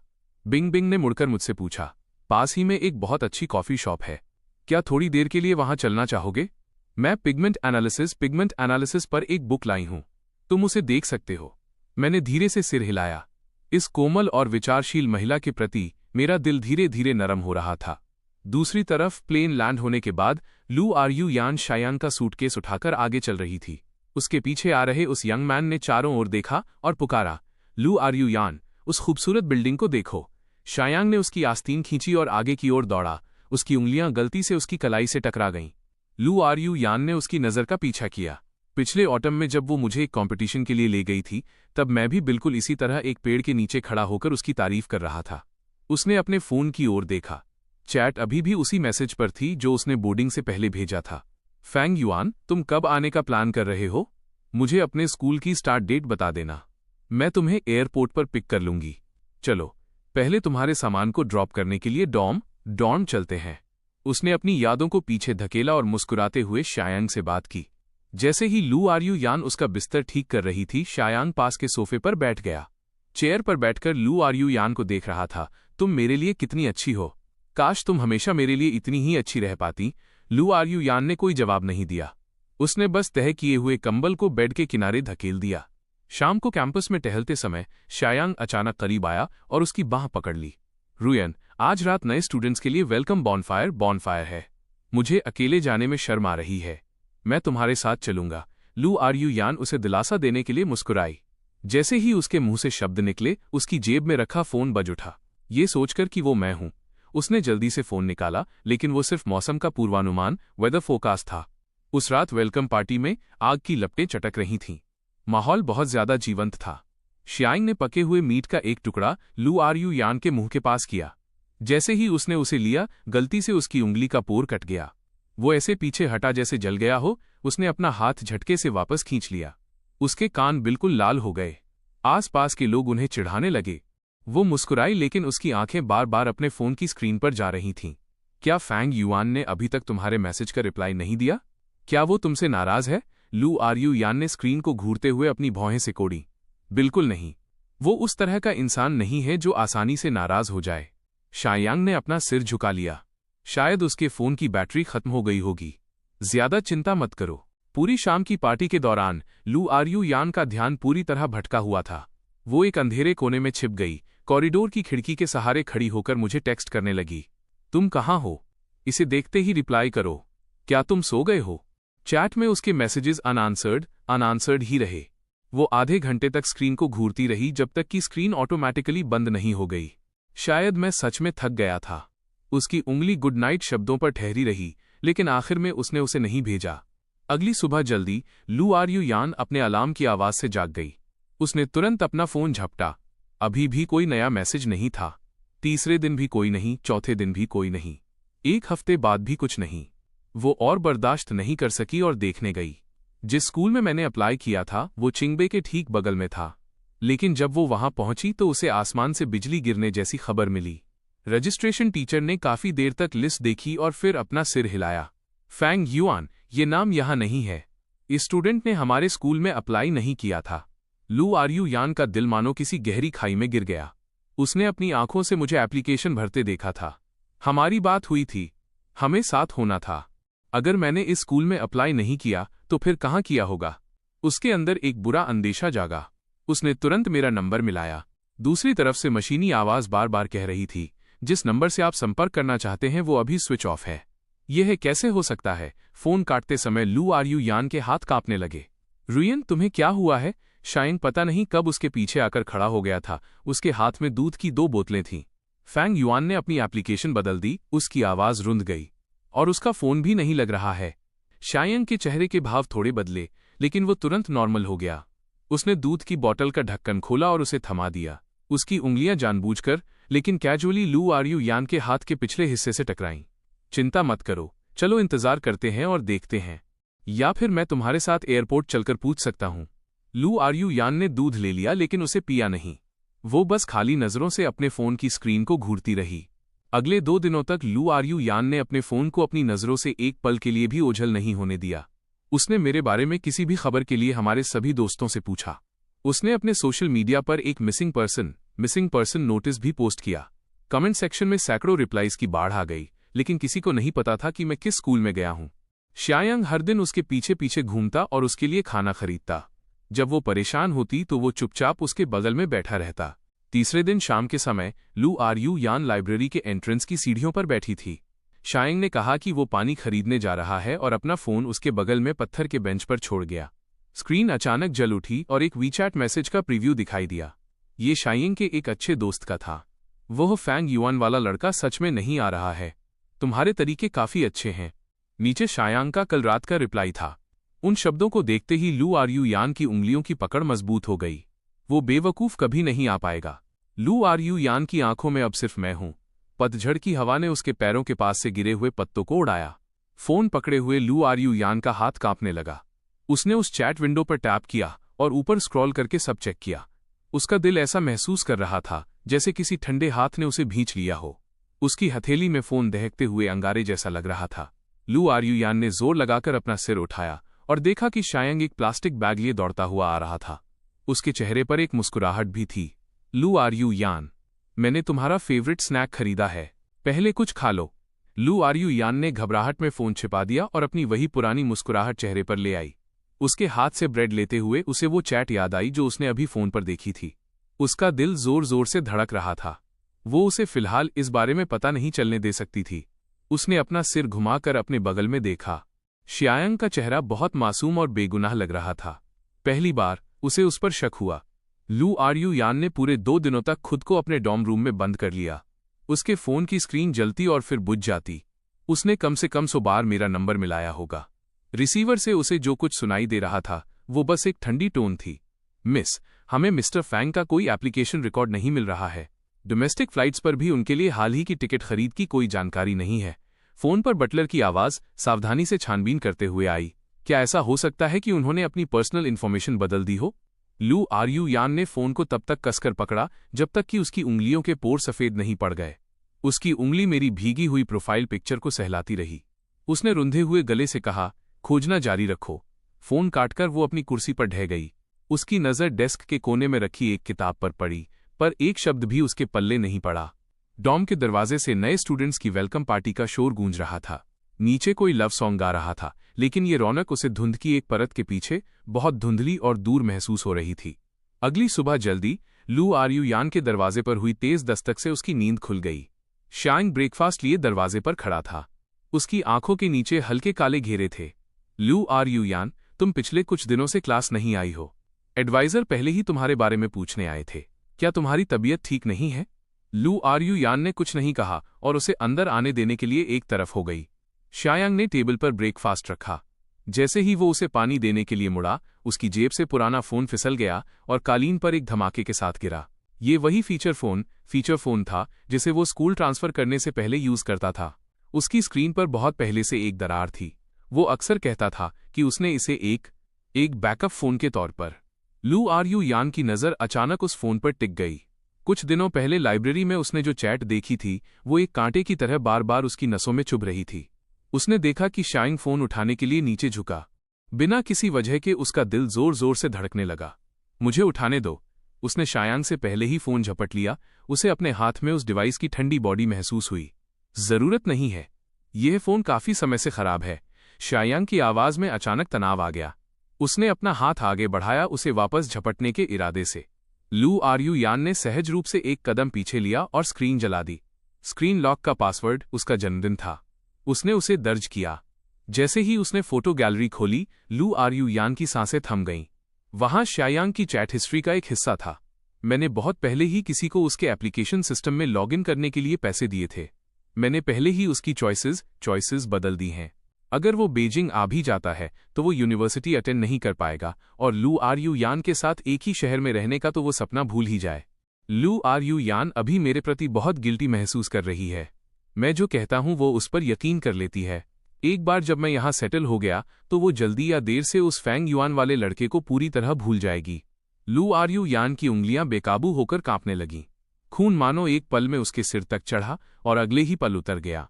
उसके हाथ पैर डरावने हद तक ठंडे पड़ गए। उसे वो दिन याद आया जब मैं अपनी चॉइसेस सबमिट कर रहा था। मैंने उससे शिकायत की थी, सिस्टम बार बार अनयूजुअल लॉगिन क्यों दिखा रहा है। उसे उस दिन कॉल पर मेरी कांपती हुई आवाज याद आई। लू यान, मुझे लगता है किसी ने मेरी एप्लीकेशन चॉइसेस बदल दी हैं। अब मैं क्या करूं? लेकिन उसने कहा था, ज्यादा मत सोचो, ये सिर्फ एक सिस्टम ग्लिच होगा। उसे वे अनगिनत पल याद आए जब मैंने उसे शायांग की तरफ धकेला था। लू आरयू यान, मत देखो। शायांग झपटकर आगे आया, फोन छीनने की कोशिश में। उसके नाखूनों ने लू आरयू यान के हाथ के पीछे खरोंच मार दी, जिससे लाल निशान बन गए। लू आरयू यान ने झटके से अपना सिर ऊपर किया। उसकी आंखों में जमी ठंडक डराने वाली थी। उसने शायांग को जोर से धक्का दिया। उसकी आवाज पहले से कहीं ज्यादा सर्द थी। मुझे समझाओ कि इसका क्या मतलब है। उसने फोन की स्क्रीन उसके चेहरे के सामने कर दी। स्क्रीनशॉट पर लिखे शब्द एकदम साफ और चुभने वाले थे। तुमने फैंग युआन की चॉइसेस बदली। तुमने उसका अकाउंट हैक करने के लिए किसी को पैसे दिए। धक्का लगने से शायांग लड़खड़ाकर डेस्क से जा टकराया। उसकी आंखों के किनारे तुरंत लाल हो गए। आंसू टूटी हुई मोतियों की माला की तरह गिरने लगे। मेरा वो मतलब नहीं था। लू आरयू यान, मुझे एक्सप्लेन करने दो। क्या एक्सप्लेन करोगे? लू आरयू यान की आवाज कांपी। वो हद से ज्यादा गुस्से में थी। ये एक्सप्लेन करोगे कि तुमने उसकी जिंदगी कैसे बर्बाद की, या ये कि तुम इतने समय से मेरे सामने विक्टिम बनने का नाटक कैसे कर रहे थे? मैं बस तुम्हें खोने से बहुत डरता था। शायांग रोते हुए आगे बढ़ा, उसे गले लगाना चाहता था। उसने नफरत से उसे खुद से दूर किया। फैंग युआन के पास सब कुछ है। उसके पास एक अमीर फैमिली बैकग्राउंड है। उसके पास तुम्हारा प्यार है। लेकिन अगर मैंने वो नहीं किया होता तो मेरे पास सिर्फ तुम होती। तुम मुझ पर कभी ध्यान ही नहीं देती। उसने लू आरयू यान को कसकर पकड़ लिया, जैसे उसे डर हो कि वो उसे छोड़ देगी। तो तुमने इस घटिया चाल का सहारा लिया। लू आरयू यान ने उसके आंसुओं से सने चेहरे को देखा और उसे ये सब बेहद विडंबनापूर्ण, आयरॉनिक लगा। शायांग, तुमने एक बार मेरी जान बचाई थी। मैं तुम्हारी शुक्रगुजार हूं, लेकिन इसका मतलब ये नहीं है कि तुम्हें फैंग युआन को नुकसान पहुंचाने की इजाजत है। मुझे बताओ, तुमने उसकी एप्लीकेशन बदलकर कौन सा स्कूल कर दिया था? ये सोचकर ही कि उसने फैंग युआन के साथ युआन के बारे में सोच रही थी, लेकिन उसके दिमाग में वही लड़का था जिसे उसने इतनी शिद्दत से संजोया था। उसका दिल ऐसा महसूस कर रहा था जैसे किसी अदृश्य हाथ ने उसे भींच लिया हो। दर्द इतना गहरा था कि वो मुश्किल से सांस ले पा रही थी। मैं भूल गया, मुझे अब याद नहीं है। मैंने बस रैंडमली कोई वोकेशनल कॉलेज भर दिया था। Vocational college? लू यान ऐसे सन रह गई जैसे उस पर बिजली गिर गई हो। उसने पूरी ताकत से उसे खुद से दूर धकेला। बाहर निकलो। शायांग अभी भी रो रहा था और एक्सप्लेन करने की कोशिश कर रहा था। लू यान, मुझे पता है कि मुझसे गलती हुई है। क्या तुम मुझे माफ कर सकती हो? बस इस एक बार। मैं ऐसा फिर कभी नहीं करूंगा। लू यान ने उसे एक नजर तक नहीं देखा। उसने अपना कोट उठाया और जाने के लिए मुड़ गई। दरवाजा एक धमाके के साथ बंद हुआ, जिससे पूरी दीवार हिल गई। हॉलवे की मोशन सेंसर लाइट झटके से जल उठी। एक पीली रोशनी उस पर पड़ी। वो काफी देर तक दीवार के सहारे खड़ी रही। उसका सीना तेजी से ऊपर नीचे हो रहा था। उसके गले में एक मीठा लोहे जैसा खून का स्वाद उभर आया।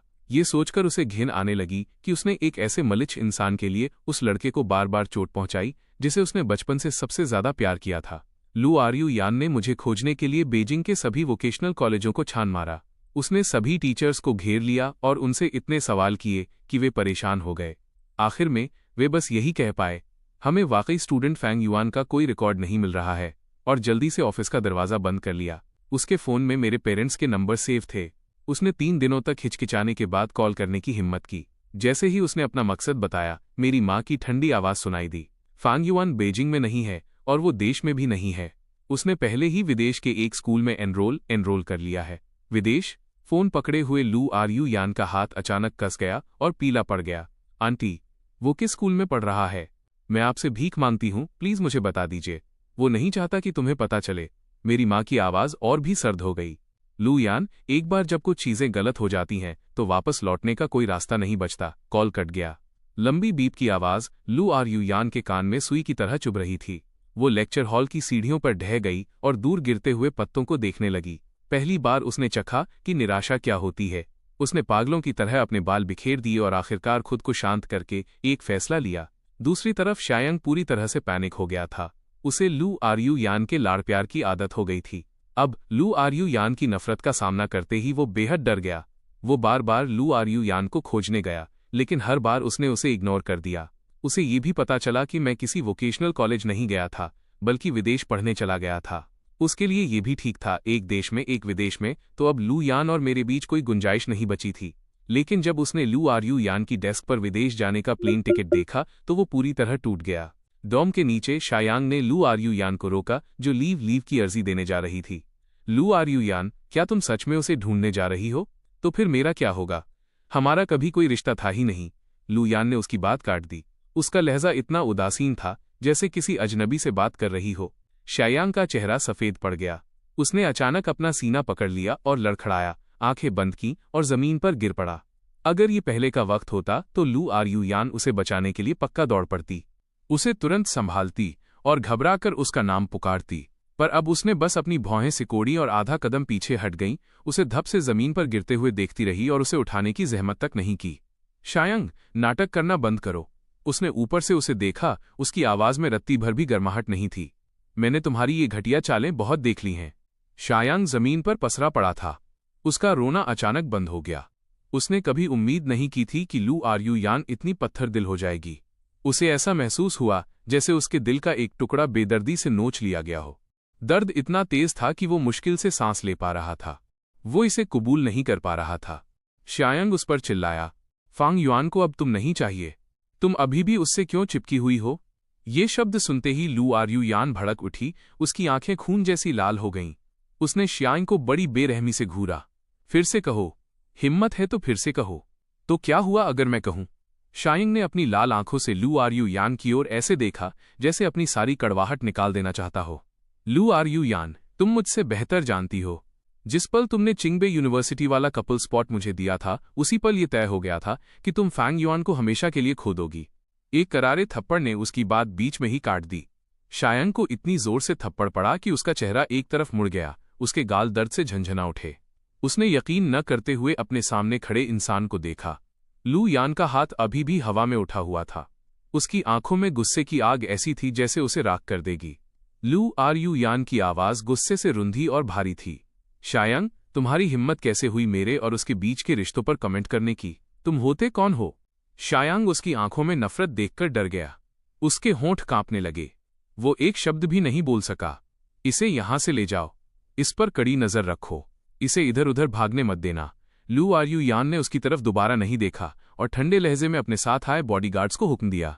बॉडीगार्ड्स ने बात मानी और आगे बढ़कर बेदम पड़े। शायांग को उसकी बगलों से पकड़कर जमीन से उठा लिया। आखिरकार उसने रिएक्ट किया। वो रोने लगा और संघर्ष करने लगा। लू आर्यू यान, तुम मेरे साथ ऐसा नहीं कर सकती। मैंने ये तुम्हारे लिए किया था। उसकी आवाज धीरे धीरे और दूर होती गई और आखिरकार कॉरिडोर के अंत में गायब हो गई। लू आर्यू यान ने एक गहरी सांस ली और मेरी फोटो की तरफ मुड़कर देखा। उसकी आंखों का गुस्सा शांत हो गया, वहां सिर्फ थकान और पछतावा बचा था।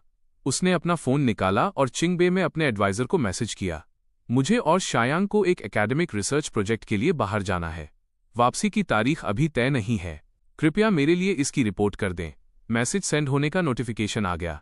लू यान ने कसकर बंद दरवाजे की ओर देखा। उसकी आंखें अब दृढ़ थीं। Fang Yuan, I am sorry, इस बार मैं तुम्हें पक्का वापस पालूंगी। मूसलाधार बारिश हो रही थी। कंप्यूटर स्क्रीन पर डेटा मॉडल देखते हुए मैंने एक आह भरी। मैं लैब में ओवरटाइम काम कर रहा था और वक्त का अंदाजा ही नहीं रहा। ऊपर देखा तो बीन्स जितने बड़े बारिश के कतरे कांच की खिड़की से टकरा रहे थे, जिससे टप टप की आवाज हो रही थी। मैंने अपना सामान पैक किया और लैब के दरवाजे तक गया। मैं उस भारी बारिश को देखकर परेशान हो गया। जब मैं आज सुबह क्लास के लिए आया था तब आसमान बिल्कुल साफ था। किसने सोचा था कि मौसम इतनी अचानक बदल जाएगा। मैं छाता भी नहीं लाया था। मैं हिचकिचा रहा था कि क्या बारिश में भागकर सबवे स्टेशन जाऊं, तभी पीछे से एक जानी पहचानी आहट सुनाई दी। मैंने अपना सिर घुमाया और देखा कि बिंग बिंग छाता लिए कॉरिडोर के अंत में खड़ी थीं। उनकी ड्रेस पर कीचड़ के धब्बे थे। उनके चश्मे के लेंस पर एक पतली सी परत धुंध की